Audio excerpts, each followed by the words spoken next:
In the fall of 1961, 3 days after we buried my Aunt Ivy, her people divided what she had. My cousins took the house, the truck, and the 80 acres of creek bottom, and they did not trouble to hide their smiles. What came to me was the stripping barn on the ridge, with a roof you could read the sky through. Everyone in that kitchen agreed I had been handed a burden with a door on it. It took me one wet autumn to understand her, and what I did that October with $14 would be repeated in that county for years.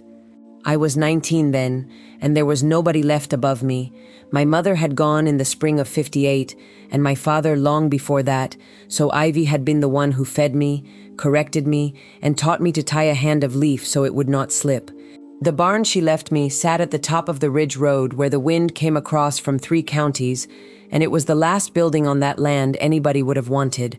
40 feet of gray poplar siding, a dirt floor packed hard as a church step, and tier poles up in the dark going away from you like ribs. Standing inside it that first week, I could see the sky in 9 places. Not holes exactly, more like the roof had gotten thin, the way a coat gets thin at the elbow before it lets go. My cousin Dell looked in the door on his way to load Ivy's harrow and said what everyone else was too polite to say out loud. "Make good kindling, Junie." Then he laughed, and I laughed too, because it was funny and because it was true. Here is the part I could not put down. Ivy was a careful woman. She had 6 nephews with better ground and a barn that could hold 2 crops, and she gave them all the level fields and gave me a roof that leaked. On the corner post nearest the door, in her pencil, someone had written a number and a date. 900, October. I did not know yet what she had counted. I went at it with a pencil of my own, because that seemed like the respectful way to answer a woman who had left me arithmetic instead of an explanation. I stepped the barn off, heel to toe, the way my father taught me before he taught me anything else, and I made it 32 feet across and 48 down. 4 bents of hand-hewn oak with the adze marks still standing up on the timbers like combed hair. 3 tiers of rails overhead. I counted the rails twice and got 51, and one of those was a splice where somebody had scabbed a locust pole onto a broken tier and pinned it with a bolt as long as my forearm. At 8 inches between sticks, which is what everybody in that county allowed for burley so the leaf could breathe, 51 rails would carry something better than 1,100 sticks, so 900 was not the size of the barn. I stood there with my pencil in my fist and my neck aching from looking up, and I felt the small, foolish disappointment of a person who has solved the wrong problem.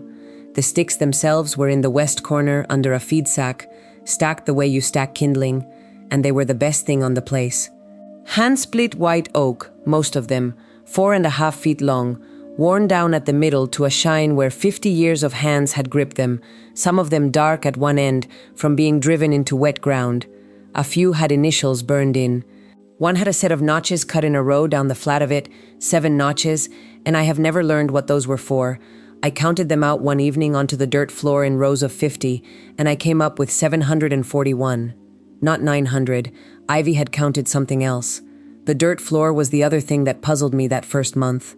It was packed hard as a road and black in 3 long strips running the length of the barn, black the way ground gets when fire has sat on it more than once, and the sills on both sides had a scorch on them at knee height, feathered and old and sanded soft by weather. Burley does not get fired. Burley hangs and yellows and browns in the open air, in the dark, on its own slow time, and no man in that country ever built a fire under burley on purpose. So the barn had been something before it was Ivy's stick shed, and I put that away in the back of my head, the way you put a bolt you cannot place into the coffee can on the shelf, knowing you will pick it up again someday and know it. What I had time for that March was the tightness of the place. I had thought, when I first walked it, that the barn was just well built. There were no hinged siding boards along the sides, no ventilators cut into the gable ends, no long vertical slats a man could prop open with a stick to let the September wind walk through a crop of leaf. The siding was oak, laid tight and lapped, and the log sills underneath were chinked with a gray mortar hard as a sidewalk. 2 doors, one at each end, big enough for a wagon. That was all the breathing that barn was ever going to do. It cost me my whole plan. The plan had been simple, and it had been the only reason I could stand up in front of my own family and hand over $14 for a lot the sale bill, listed as 900 bundles, tobacco stock, barn, and contents where they lay. Men in that county rented hanging space every fall. A grower with more crop than tears would pay by the stick to house the overflow in somebody else's barn, and the rate that year was 3 cents a stick, and I had done the arithmetic so many times on the back of a feed slip that the pencil had gone through the paper. 4,000 sticks of space, if I got the tiers right and hung it close, was $120, and $120 was the difference between staying on that place and going back to town to stand at a lunch counter in a paper hat. I walked to 4 men about it. Clebe Barro first, because his crop was the biggest and he was the kindest of the 4. He came out on a Saturday in a clean shirt, walked in one door and out the other, put his hand flat on the inside of the oak siding, and stood there feeling for wind the way you feel a horse's leg for heat. "It won't breathe," he said. I told him it was tight and dry and the roof was mostly sound. "Tight is the trouble," he said. "You hang burley in there and it'll case up and stay cased, and come January you'll have 4,000 sticks of house burn and mold, and I'll be the one that owes on it." He looked around once more, at the 3 black strips scorched into the dirt floor, at the feathered burn along the sills at knee height, and something crossed his face that he decided not to say out loud. "That's a smoke barn, honey." Or it was. Nobody's hung an air-cured leaf in here since before I was in long pants. The other 3 said the same thing in fewer words. One of them did not even get out of his truck, so the money I had counted on was gone before the ground was warm enough to plow, and what I had instead was the little piece the barn stands on, 741 tobacco sticks in stacks along the north wall, $63.40 in a Prince Albert tin under the loose board in my kitchen, and no allotment. That last one is a word people have mostly stopped saying out loud, so I had better set it down the way it was set down for me when I was 9 years old and sitting on a feed sack listening to men talk. An allotment was permission. Since the years of the low prices, when the government came in and measured every farm in the county with a chain and a wheel, no man could sell a pound of tobacco unless the ground he raised it on carried the right to grow it. So many acres, so many pounds. The right lived with the land the way a spring lives with a hillside, and you could rent it out or lease it or let it lie, but you could not carry it off in your pocket to some other place you happened to own. My grandfather's 41/100ths of an acre of Burley Base stayed with the home place when the home place went to the ones with the truck and the good name at the bank. What came to me was a barn, and the ground directly beneath it, deeded out separate as neat as a slice cut from a pie, and a barn without a base is the largest useless building a person can own. You still pay tax on it. You still have to keep the roof on it, because a barn with a hole in it will pull itself apart in 3 winters, and the county will not thank you for the pile. Word got around before the ink dried. It always did. Vernon Cass, who ran the store at the crossroads and was not a cruel man, only a talker, said it best in front of 6 people and a stove that was still lit in April. He said, "Well, she's got the biggest empty in the county." They laughed. And I laughed too, because I was 23, and it was funny, and because I had not yet worked out what else to do with my face. A woman I had known all my life put her hand on my arm at church and said she was sure I could get something for the tin roof if I hired somebody to take it off careful, and she meant it kindly, which is a thing I have thought about ever since. Nobody in that county wished me any harm. They had simply added the columns and got the answer everyone gets, and the answer was nothing, and they were not unhappy to be right. So I went up there most every evening that spring with a hammer and a paper sack of nails and no plan at all. You have to understand what a barn like that is when you stand inside it with the doors shut. 44 feet wide, 70 long, 5 bents of white oak posts that were hewed, not sawed, and you could still see the broad axe marks running up them like the grain of a big animal's coat. 5 tiers of poles overhead, running the length, so that the whole inside was a kind of ladder made of sky. Dirt floor, packed by 80 years of men walking backward under a load, and that floor never froze all the way through, not once. In any winter I knew it. The wood smelled like cured leaf. That smell does not come out. You can burn a tobacco barn to ash, and the ash will smell like October. The ventilator doors were the thing I noticed first, because they were the thing that was wrong. Every barn I had ever been in had its sideboards hung to swing out on nails or strap hinges, spaced even, a board and a gap and a board and a gap, the way you would do it if you were doing it fast. Hers were not even. They were spaced wide on the north end and close on the south, and the strap iron on them was store iron, bought iron, the kind of thing you paid cash money for in a county where a man would rather make a hinge than buy one. Somebody had wanted those particular doors to open at those particular places and had cared enough to spend money on the wanting. And the sticks, 741 tobacco sticks, stacked along the north wall in bundles of 100, with the last bundle short. I counted them twice that first week because I did not believe the lawyer's paper, and the lawyer's paper was right. They were not the rough riven sticks you buy by the thousand off a truck. Every one of them was hand-cut to the same length within a finger's width, and every one had a small notch cut in the butt end, a single clean V no deeper than a fingernail, and I could not for the life of me think what a notch would do for a stick that is only ever going to hold 5 stalks of tobacco and lie across a pole. Olibim walked up the hill in the last of the light one evening in May, while I was up on a ladder with a bucket of roof cement, and he did not offer to help and he did not offer to leave. He was near 80. He stood down there with his hands behind his back and looked at that barn a long while, the way a man looks at a horse he used to own. "She hung them doors herself," he said, 19 and 39, wouldn't let none of us touch 'em. Then he said good night and went on down the hill, and I stood on that ladder with the cement going stiff on the trowel and thought about the fact that the barn does not sit square to the road. It sits turned, maybe 20 degrees off the ridge, crooked as a dropped hat, and every soul in that township knew it was because Old Man Farrell laid it out drunk in 1888. I had heard that story about Old Man Farrell my whole life, the way you hear that a certain curve in the road is haunted, and I had never once thought to check it. That night I couldn't sleep for thinking about it. Along about 4 in the morning I gave up, made coffee in the dark, and went out and sat on the stone step of the milk house with the cup burning through to my palms, waiting for it to be light enough to see. The fog told me first, before I ever found the compass. It came up out of the draw, the way it did most mornings that time of year, a slow gray river of it, moving between the 2 shoulders of the hill, and it did not drift straight up toward the ridge. It bent. It came out of the draw and turned along the low side of my pasture and went past the barn on a slant, and when it reached the barn it did not pile against the wall the way fog piles against a smooth thing. It went through. I could see it going through, thin and steady, in and out the gaps in the vertical siding, out the far gable and away up the hill like smoke leaving a house. That barn was not sitting crooked to the road, it was sitting square to the wind. I went in the house and dug through the kitchen drawer until I found the little brass compass my brother won selling seed packets when he was 11, the kind that cost a dime and never told anybody anything true, and I carried it out and set it on the sill of the wagon door and let the needle quit swinging.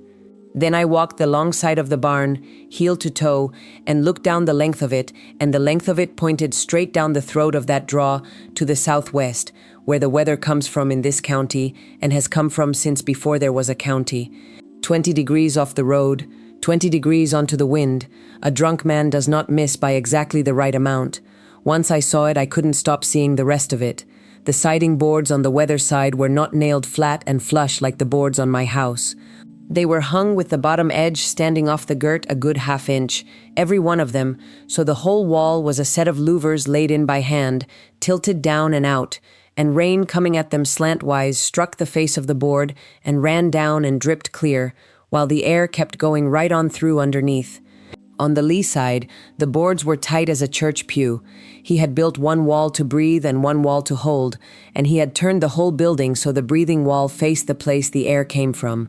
Then he had let the entire township laugh about it for 70-some years, and, so far as I ever heard, he never explained himself to a living soul. That was the 15th of September. I know because I wrote it on the flyleaf of her ledger that afternoon, and I still have the ledger. The stock came up the hill the following Tuesday on a borrowed flatbed with a bad clutch. 900 bundles, tied at the butt with sisal, dry as kindling and light as a promise, and I had paid $14 for the lot because the man that grew them wanted his field clear before he plowed and had been fixing to burn them. It took 3 trips. By the second load, my forearms were printed all over, with little scratches from the stub ends, and the smell had got into my hair and would not wash out for a week, a smell like green pepper and cured hay and old rope, Swedish and dusty at once, the smell of the inside of a stripping room in November. The old man from down the hill came up on the second afternoon without being asked, the way he did, and he did not offer advice, and he did not take hold of a bundle without looking to see how I was setting them first. I was standing them on end in ranks along the inside of the weather wall, but I had them tight against the boards, snug as books on a shelf, and he stood there with his hands in his coat pockets long enough for me to feel the mistake before he named it. "Give it air," he said. Then he stepped up and laid his hand flat against the siding and spread his fingers, and that was the whole lesson, a hand's width between the stalk and the wood. He said air is what dries a wall, that sun only ever gets to one side of anything, and a barn wall that cannot breathe will rot from the inside while the paint still looks fine.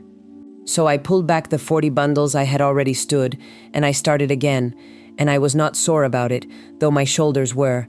I had bought 900 bundles of tobacco stock for $14, and I had a whole autumn to find out whether I had bought a wall or a bonfire, and a man who would come up the hill without being asked was not something I intended to argue with. We laid a line of cull boards down first, the crooked ones that had been stacked behind the crib since before my time, and under the boards, every 4 feet, a flat creek stone to lift them off the dirt.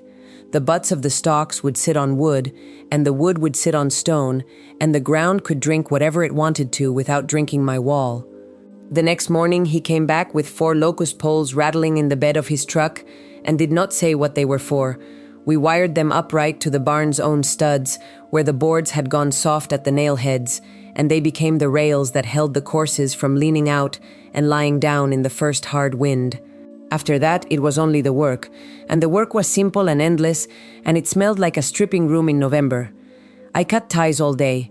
Most of the bundles were tied with tarred twine, doubled, and some with baling wire that had gone the color of dried blood, and my thumbs learned in the first hour where the wire ends like to hide. Each bundle stood about as wide as my 2 hands laid side by side. Set double, courses broken so no 2 seams lined up, it came to 7 bundles for every foot of wall, and my weather wall ran 51 feet from the corner post to the door track. I did that arithmetic 4 times on the back of the sale bill because I could not believe the number was going to work out, and it did work out, with enough left over for the north side and the low wall of the milk shed if I did not get generous anywhere. I worked from the corner toward the door, butts down, tops up, the natural taper of the stalks leaning the face out a finger's width so rain would run off instead of standing in the joints. Every 3rd course I stopped and stepped back 40 feet and looked, because up close you cannot see whether a wall is true, and from 40 feet away you can see nothing else. The stalk dust got into my collar and made a gray ring there, and it got in my hair, and when I washed at the pump the water came off me the color of weak tea. My hands cracked at the knuckles the way hands do in October, and I greased them at night with lard and slept with cotton gloves on, which is a thing I would have laughed at in June. On the 4th afternoon, the 2 brothers who farmed the bottom across the road came by hauling their last cutting, and the younger one leaned out the window of the flatbed and hollered, "You fixin' to smoke that barn or just cure it?" I waved. He was not being cruel. It was the best joke available, and he was not going to leave it lying in the road. The joke went into town ahead of me, the way they do. When I went to the feed store for sisal twine, the man behind the counter asked what I needed it for, and I told him plainly, and a fellow by the stove said $14, in the flat way you say the punchline of something everybody has already heard, and the room made that low sound men make instead of laughing outright when a woman is standing there. I bought my twine. I bought a nickel bag of horehound drops because I wanted them. I drove home with the windows down and the whole cab smelling of tar and cut stock, and I thought, they are not wrong to laugh, they have never seen it done. But somebody had. It was the bundles that told me, a little at a time, over about 9 days. They were all the same length, near enough, and the butts had been trimmed square, not hacked at a slant, not left ragged the way you leave a stalk you mean to plow under or feed to a fire, squared, chopped or sawn flat across the bottom so the bundle would sit on its own end and stand up in the world without leaning on anything but its own brothers. Nobody trims 19,000 stalks square for a bonfire. That is the arithmetic of it, and I did the arithmetic slow, on the back of the feed store receipt, sitting on an upturned nail keg with my gloves off and my palms black and sticky as a road cruise. 900 bundles, 21, 22 stalks to a bundle, near enough, some more, some fewer. Say 20. 18,000 stalks, and every last one of them cut once at the ground and then cut again at the butt to make it flat, which is a second stroke of the hatchet that buys you nothing at all unless you intend that stalk to stand. And the ties. I noticed the ties on the third day, when my hands had learned the work well enough to let my mind wander off it. Every bundle was tied once around the middle with binder twine, and every knot was the same knot, a loop laid over, 2 half hitches, and the tail tucked back under itself, pulled left-handed so the tail always fell to the same side. 900 times. One pair of hands, working alone, in no hurry, in a shed somewhere, with the door open for light. So I stopped thinking of that lot as trash somebody had swept out of a barn floor and shoved into the sale to be rid of.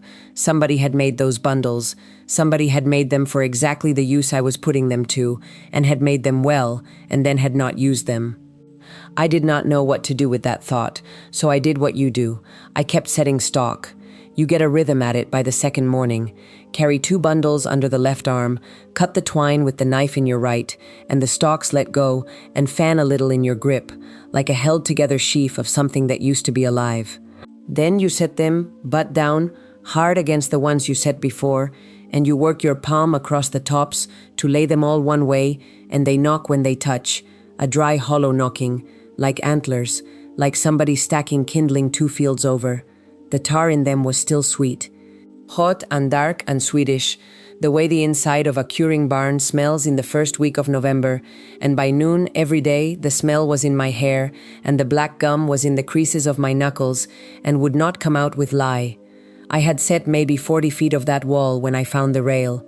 It had been there the whole time, an oak rail, 3 inches by 2, pegged across the studs at about the height of my knee, running the length of the weather wall, and I had been leaning against it for 3 days without once wondering why a man would go to the trouble. I had rested my water jar on it. I had hung the lantern off the peg end of it in the evenings when the light went early, and I had set my knee on it to reach the high courses, and never once asked myself what a piece of clean-planed oak was doing pegged across the inside of a wall where nobody would ever see it. I got down on the dirt with the lantern and looked at it the way you look at a horse's foot. It was oak, and it had been dressed on the top edge with a plane, 3 or 4 strokes, just enough to take the splinters off. It was let into the face of each a stud, a bare 1/4 inch, and held there with square pegs driven from the front, oak pegs, their ends cut off flush and gone gray as old bone. There were no nail holes in it anywhere. Siding boards go on the outside of a wall and take their nails from the outside, so that rail was not holding up siding. It was too light to be a girt and too low to be anything a man would tie into. The top edge of it was worn smooth and shiny for its whole length, the way the top rail of a milking stanchion gets, and the shine was not from hands. It was from something being dragged along it, thousands of times, in the same direction. I picked up a bundle of stalk and set the butt ends of it on that rail, and the whole thing came to me at once, standing there in a barn in the rain with my knuckles black. The rail held the stalk up off the sill. 4 inches of air all the way along, so the ground damp that comes up through a stone foundation in a wet November had nothing to climb into. The butts hung over the rail, and the tops leaned back into the cavity, and the whole wall breathed from underneath. That was what the shine was. Somebody had laid up that wall, bundle after bundle, sliding the butts along the oak until they were seated tight against their neighbors, and had done it enough times over enough years to polish 3 inches of white oak like a church pew. I had packed 40 feet of that wall, with the butt ends sitting flat on the sill, in the wet, in the dirt, so I took it all out again. That is the part of this that I have never told prettily. 3 days of work, and I pulled every bundle back out through the studs in the last hour of daylight, and the bottom course came out already darkened at the ends, cool and heavy, sweating like a cellar wall, and one of them had a mouse nest in it the size of a coffee cup, made of the pith the mouse had chewed out of the stalks. I stacked them all outside under the dry floor overhang to dry back, and I sat down on the sill with my hands hanging between my knees, and I laughed a little, because there was not one other thing to do about it. Then I took the lantern along the studs. They were there in every one, little shallow gains, cut with a chisel, the width of that rail, 4 to a stud, one at my knee, one at my hip, one at my chest, one above my head where a tall man could reach without a box. Beside every gain, a peg hole, filled or empty. 51 studs on 2-foot centers, the whole length of the weather wall, and every one of them notched 4 times by hand, which is 204 cuts made with a mallet and a chisel by a person who had already decided, before the frame ever went up, exactly what that wall was going to be filled with. And next to each gain, scored in with the corner of the chisel, a number. Not our numbers, the old carpenter's marks, plain scratches and crosses, the way they used to mark a frame, so every piece went back into the hole it came out of. Whoever built that barn expected those rails to come down and go up again, season after season, and he did not intend for anybody to stand there in the dark guessing which one went where, which meant the rails existed, 25 more of them, at least, somewhere, unless they had gone for kindling 40 years ago. I went up into the mow that evening with the lantern hooked in my elbow and rain going hard on the roof, and I found them in about 4 minutes, because they had been in plain sight the whole time, the way that first one had. They were laid flat across the joists over the drive floor, 19 of them, gray with dust and white with 60 years of chicken lime, and 2 of them had been used as roost poles so long that the top edges were worn again, from a different animal, in a different direction. One had been sawn in half and nailed across the ladder to replace a rung. One was under the corner of a hay pile, holding it up off the boards.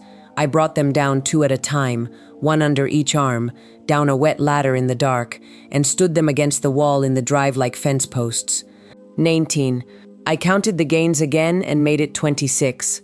7 rails gone, and no telling where, and every one of them had to be oak, 3 by 2, planed on the top edge, or the wall would come out uneven and the courses would bind. It was on the 4th rail down that I found the pencil. I had it across my knees, wiping the lime off with a burlap sack, when the sack came away and there was writing on the underside where it faced into the wall. Carpenter's pencil, fat and soft, the letters big and slanted and pressed hard enough to dent the wood. A column of figures, added up. And above the figures, one word, in that same hand, stock. The sum at the bottom was $14 and some cents, and I sat there in the cold with my thumb on it, doing the only arithmetic I could think to do, which was mine, from the sale barn, in September. Whoever wrote that had paid the same. And then somebody sometime had emptied that wall out and left the rails to the chickens, and I could not think of a single reason on this earth why a person would do that, unless the 7 missing rails knew something the 19 did not. I did not sleep much behind that arithmetic. I lay in the back room with the window cracked because the house still smelled of mice and mothballs, and I listened to the tin on the barn roof ticking as it gave up the day's heat, and I counted rails against the dark until the counting stopped meaning anything and turned into the sort of thinking a person does with their eyes open. Come daylight, I went looking for them. It took me the better part of 3 days, and it was the most useless, honest work I have ever done. I started with the chicken house because that was where the 19 had gone, and the 7 were not in with them. I went down the hoglot fence where somebody long before me had wired a few pieces of anything to hold a sow, and none of it was chestnut and none of it was notched. I looked at the spring house ceiling. I looked at the corn crib rafters and the sill under the granary and the 2 planks laid over the mud at the gate. Rails like that are easy to know once you have handled one.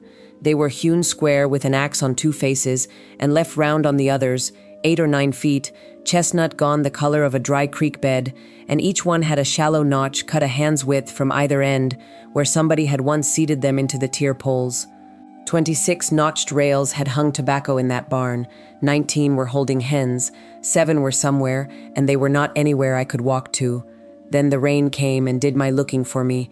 It started on a Tuesday in the 2nd week of October, and it did not come the way our rains usually came, all at once with thunder and then gone by supper and steam off the road. It came slow. It settled in like company that had nowhere else to be. By Wednesday evening, the yard had gone to a shine, and the gravel had a little brown creek of its own running down the middle of it, and the pasture above the barn was letting go of water in long, dark fingers that found the old cattle paths and used them. That barn sat in a hillside. Whoever raised it had cut a shelf into the slope and set the north wall back into the bank, so the uphill side was buried near to my waist in dirt, and the downhill side stood up on rock pillars with air underneath. Any fool could see what that meant in a wet season. Water coming off 40 acres of pasture had one place to go, and that place was the back wall of my barn.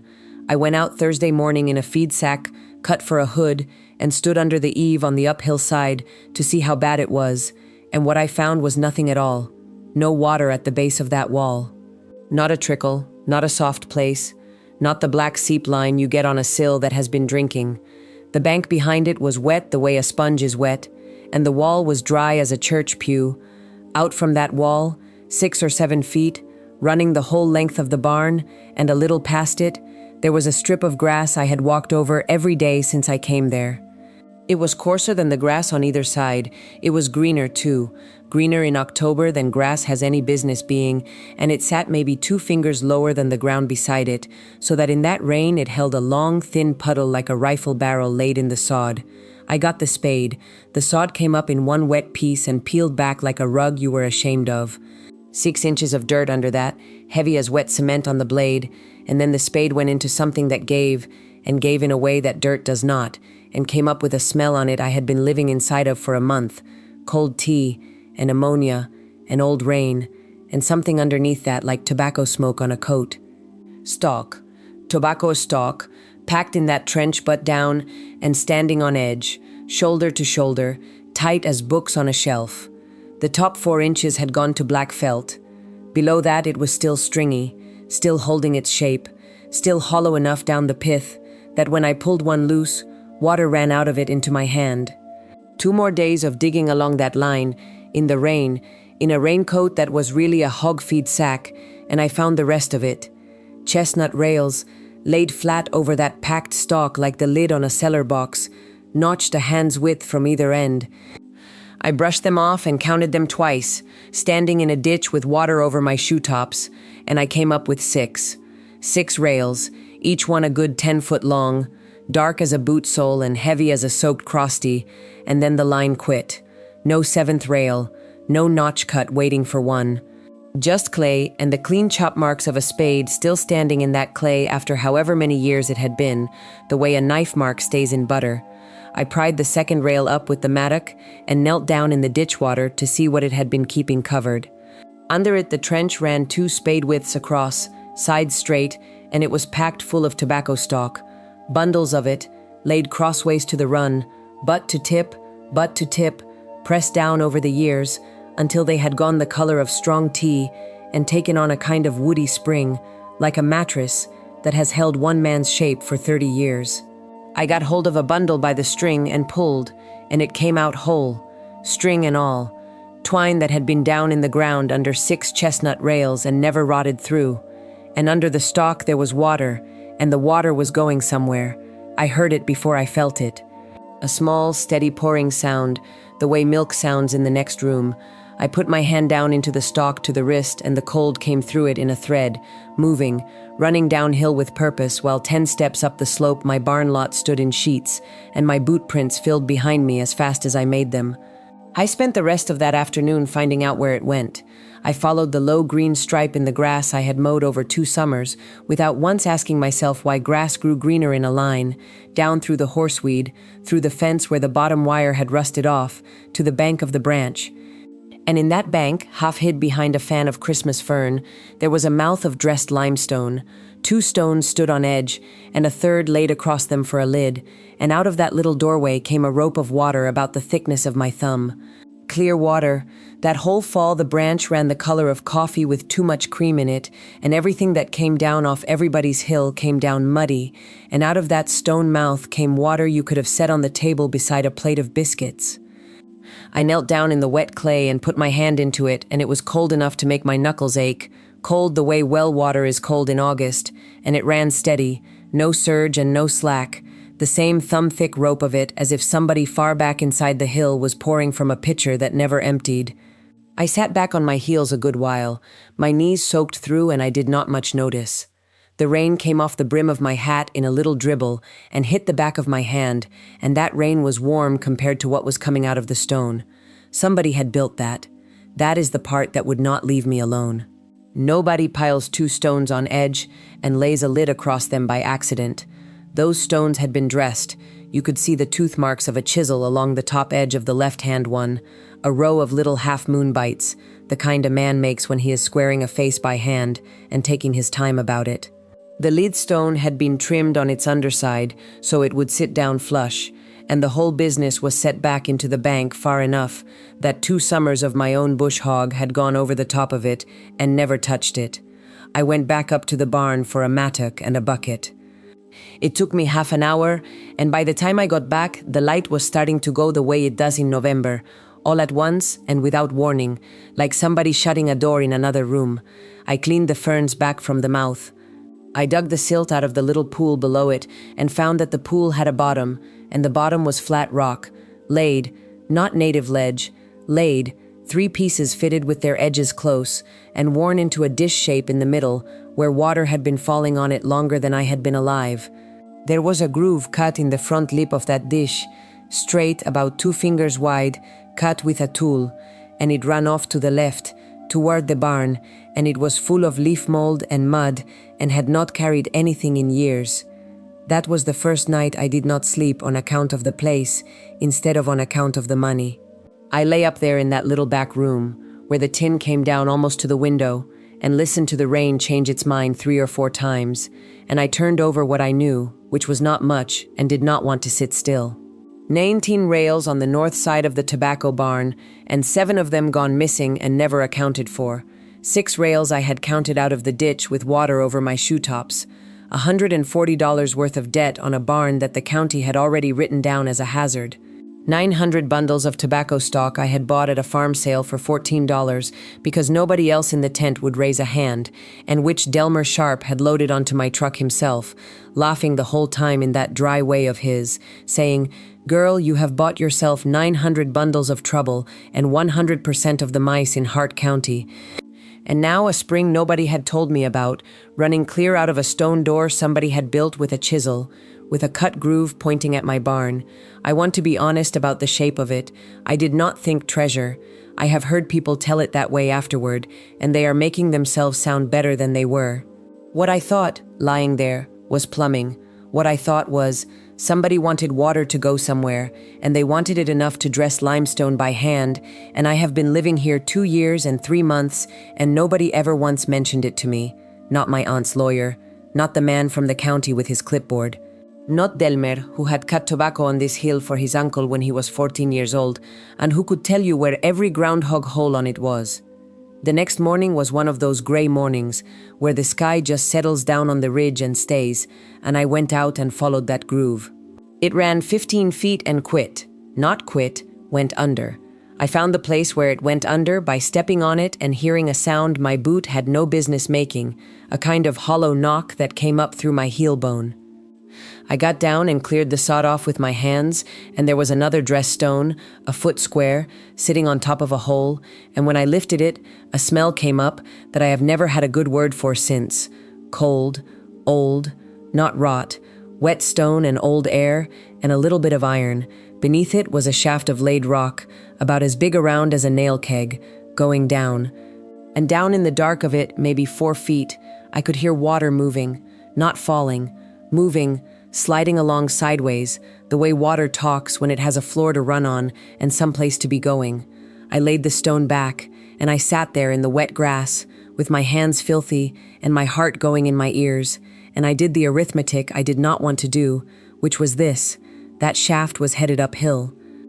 Or it looked like uphill. The ground rose from where I sat toward the barn, rose maybe 8 or 9 feet over 60 yards, and water does not go uphill for anybody, not for a chisel and not for 100 years of patience. Which meant either I had my directions wrong, or that little rope of clear water was not coming out of the hill at all. It was coming out of something under my barn. I got up and I walked the whole 60 yards with my eyes down, looking for more stones, and about halfway I stopped, because I had just remembered what Delmer Sharp said when he set the last bundle of that stock on my tailgate and slapped the fender twice with his open hand, and it had not meant one thing to me at the time. He said, "You keep that floor dry, now." He said it like a joke. He said it like a man saying something he had been told to say. I stood there in the lane a good while with the rain running down inside my collar and my boots taking on weight, saying that sentence over to myself the way you work a splinter up out of a palm. "You keep that floor dry now. A man who sells you 900 bundles of dead tobacco stock for $14 does not tell you to keep your floor dry. He tells you good luck hauling it. He tells you don't come back on me if it molds. Delmer Sharp had slapped my fender twice and said a thing about my barn floor, and he had said it with his eyes somewhere off past my shoulder, the way a man will when he is repeating words he has carried a long time and is glad to be shut of. You have to understand what that fall was like, or none of this will sit right with you. It had rained on us since the second week of September. Not hard, mostly, but steady and mean-minded, the kind of rain that comes down soft all night and by morning has taken a hillside out from under a man's fence. The mailbox post at the end of my lane leaned downhill an inch a week. The county graded the road twice, and both times it turned back to pudding before the grader got to the bridge.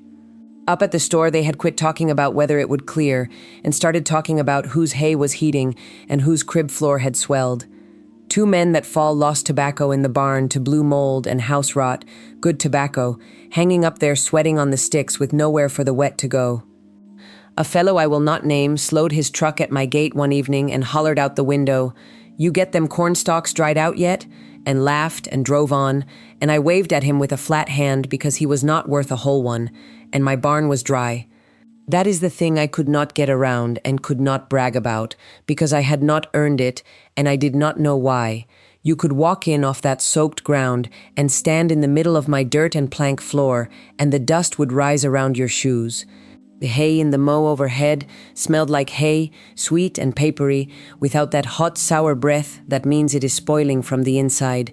Rain going on the tin like 100 people whispering, and under my feet, nothing. No sweat on the sills, no slick green skin on the low boards, dry as a jar lid, and everything within a mile of it drowning. So I got the wrecking bar out of the truck, and I went to the north end where the floor planks run up against the sill, and I picked the shortest one, a piece of white oak maybe 5 foot long and worn shallow in the middle from 100 years of feet, and I put the bar in the crack and leaned. The square nails came up squealing, 3 of them, black and thick as pencils, and the plank lifted the way an old lid lifts, all at once and grudging. Under that plank there was no dirt at all.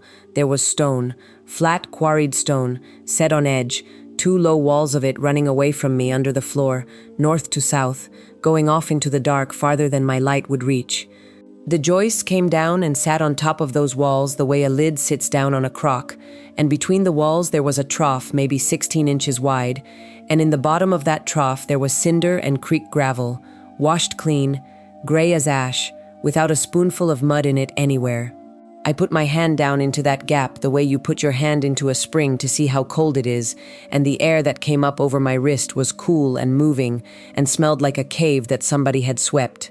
Moving. That is the part I sat back on my heels over. Outside, the rain was coming down on the tin like 100 people whispering all at once, and every low place in the county was standing full, and under my barn floor there was air going somewhere, steady, the way it goes under a door. I lit a match to be sure. The flame leaned south and held there, bent over like grass in a wind, and burned down to my fingers before I remembered to drop it. So I pulled the next plank, and then the one after that, and by then I had my knees in sawdust and my back complaining, and I found the thing that made me quit and sit down entirely. 3 nails to a plank. Only 3, when a man building a threshing floor to last 100 years puts in 6 and clinches them. And on the underside of the second plank, where no weather and no boot had ever touched it, somebody had marked a number in carpenter's keel, red-brown and soft and still perfectly plain. Segundo, the next one said 3. I turned that plank over in my lap in the lamplight like it was a page out of a family Bible, and I thought about what it means when a floor is numbered on its belly. It means it was built to come up. It means whoever laid it expected somebody, some year, to kneel down exactly where I was kneeling and lift it and put it back in order, and had the courtesy to tell them which board went where. Under the planks, laid across that stone trough from wall to wall, was the packing, stalks. Tobacco stalks, dried past brittle and gone the color of an old wasp nest, laid crosswise in courses, butt to tip and tip to butt, the way you'd lay fish in a crate, so tight the courses held themselves without a nail or a string. Where the twine had been, there was only a rust-colored stain around the middle of each bundle, and a little dust that had been twine once. I lifted one course out whole, and it came up light as a bird's cage, and it broke in my hands, and it smelled sweet and sour together, sweet like hay and sour like a loft in November, the smell of a barn that has been full of drying leaf some time back before I was born. That smell had been sealed under my floor for longer than my whole life, and it came up as clear as if a man had walked past me carrying a stick of it. I knelt there, and I let it fall through my fingers, and I did not know one thing about how it worked. I only knew that it was placed. Somebody had gone to real trouble and real expense to bury a great quantity of tobacco stock under a good white oak floor, in courses, in a stone gallery swept clean of dirt, in a barn that 80 years later was the only dry building on a drowning hill. I got up and went the length of the barn with the lantern low, tapping the boards with the bar the way you tap for a stud, listening for the difference. Along the middle and the north it all sounded the same, hollow and light and true. Then, down at the south end, 12 or 14 feet from the wall, the sound went dull. It went dead, the way a wet log goes dead. I had noticed that patch back in September without noticing it. A hair of green in the grain along one seam, no more than a shadow, the kind of thing a person sees and files away and does not look at. I lifted that one. It fought me, and the nails came out soft and slow, and when the plank came up, the air that came out from under it did not smell like a swept cave. It smelled like a ditch. Silt to the top of the stone, gray and greasy, laced through with root hair fine as thread, and standing on top of the silt maybe 2 inches of black water, with the lantern light lying on it flat and still. The stalks in that stretch were gone entirely, rotted down into the mud, with only a stringy black thread of them left to show where the courses had run. The trough was choked. Whatever this thing was, it was working along about 3/4 of its length and dead in the last 20 feet, and it had been dying for years while everybody, me included, stood on top of it saying what a shame it was that the old barn's floor was going soft down at the south end. While I was looking at it, the rain came on again. I heard it start on the tin over my head, the whisper coming up out of nowhere into a hiss, and I knelt there with the lantern and watched the water in that stone trough stand up. Not fast, not a flood. It came up along the side of a limestone block a little at a time, the way milk comes up in a glass, and in the time it took me to say a short prayer with no words in it, it had gained a finger.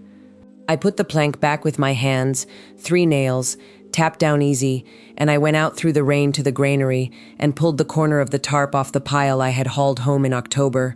900 bundles of tobacco stock out of a warehouse yard at the tag end of an auction, $14 for the lot, and a man in a good coat hollering after me that I had just bought the finest bonfire in the county. The rain hit them and the smell came up, sweet and sour, the same smell, younger is all. I stood there with the tarp in my fist and the water running off my hat brim, and what I wanted to know right then had nothing to do with the pile. I wanted to know how far that stone gallery ran, and how many legs it had, and whether the little stone mouth down in the bank was its only door, and I wanted to know who had told that man to say to me, so easy, like a joke, "You keep that floor dry, now." The rain did not quit. Between the first week of September and the last week of November, that county took 22 inches, and the man from the extension office said later it was the most anybody had written down since they started keeping the book in 1908. The creeks ran the color of coffee with milk in it. The gravel went soft on the low end of every lane, and men who had never in their lives put a chain on a tractor put chains on their tractors. You could stand in your own yard at noon and hear water moving underneath the ground. I hauled those 900 bundles home in 4 loads with the tailgate down and a rope across the top, and the twine cut lines into my palms that took until Christmas to fade. Stock is a foolish thing to carry. It is light and it is bulky, and it wants to go every way but the way you are going. I stacked what I could not use under the crib roof, and I took the rest into the barn, and I started at the north wall, and I lifted the planks in order, the way I had learned they came up, with the flat bar under the notch, and one knee on the board beside it, so the whole floor did not talk at once. Under every 8th plank there was stone, dressed limestone, laid dry, no mortar anywhere in it, the channels running the long way of the barn, and cross legs joining them every 12 feet, like the rungs of a ladder somebody had buried and forgotten. I set the stock down into those channels standing on end, loose. a hand's width of air between each bundle, the way you would set kindling if you never meant to strike a match. Then I laid the planks back and drove the same square nails into the same holes, and I sat down on the floor in the dark with my hands smelling of last year's field. By the second week of October, the smell was coming up between the boards, sweet and sour and warm and steady, the way breath is steady. I would go out at 4 in the morning with the lantern just to stand on that floor and feel it dry under my socks while the roof roared. Other people had a different fall. High went to heating in the lofts, and 2 barns over on the pike went up from the inside out, which is a thing that happens and which nobody ever gets used to. Tobacco that had been hung green in wet air did what wet tobacco does. Men opened their barn doors in November and stepped back from what came out. Houseburn, they call it. The leaf goes soft and slick and the color of an old bruise, and the smell is not sweet in any part of it. A whole year's work turning to nothing on the stick, and no way to hurry the weather, and no way to argue with it. The man in the good coat came up my lane on the 11th of November. He left his car at the bottom where the gravel was still gravel, and walked the rest, and he took his hat off in the rain, which I had not seen him do at the warehouse. "They tell me your floor's dry," he said. "It is." He looked past me at the barn a long while. "I've got 3,100 sticks in a barn that's killing them." "Bring what you can move," I said, "and bring me your stock." He laughed one time, short, like a man who has just heard the bill. They came for 3 weeks, wagons and flatbeds and one boy with a mule and a sled, and we hung other people's crop in my rafters until the tiers were full to the ridgepole and you could not see daylight through the north gable. I charged not $1. I asked for stock, and every man who cut a crop that fall brought me his stock in the spring, and by the next August I had more of it than the gallery could swallow. I bought the finest bonfire in the county for $14. By the following summer I owned 4 of them, and I never lit a match to any. In December, when the roads hardened and the hanging was done, I drove down to the warehouse and found the man who had told me to keep my floor dry. He was sweeping the auction floor with a push broom near as wide as he was, and he had a hip that made him take the turns in 2 pieces. I asked him who told him to say it. He stood the broom up and thought about it for a while, the way men do when the answer is older than the question. "Woman used to come to the tag end of every sale," he said. "Black coat. Bought the stock nobody wanted and paid in coin out of a snap purse. The buyers made their jokes. She never seemed to hear a one of them." He moved a little pile of stems with the broom. "Last fall, before she quit coming, she gave me $1 and told me if anybody ever came in here again buying that stock cheap, to tell them to keep their floor dry. Nothing else. Not why. Not why. Not her name. Nothing about the coat or the purse or what she might have been to me." I thanked him and left him his floor to sweep. In the doorway I stood a while and watched the November light come through the loft boards in long dusty bars, and I thought about a woman standing at the tail end of 100 sales, buying up what the money laughed at, and never once explaining herself to anybody who might have written it down. The men who had laughed at my $14 came around that winter, 1 and 2 at a time, hats in their hands, asking what I had laid down on my floor. I told them plain, I gave away better than 100 bundles the next spring and never took a dime, and the ones who spread it kept their crop through the wet, and the ones who didn't lost theirs, and I never said a word about either. I still go, most years. I sit through the good lots and wait for the tag end, and I count out coin from a snap purse, and I wear a dark coat because it hides the dust better than anything else I own. When the boy comes past with the broom, I hand him $1 and tell him one thing: keep your floor dry. He never asks why. They never do.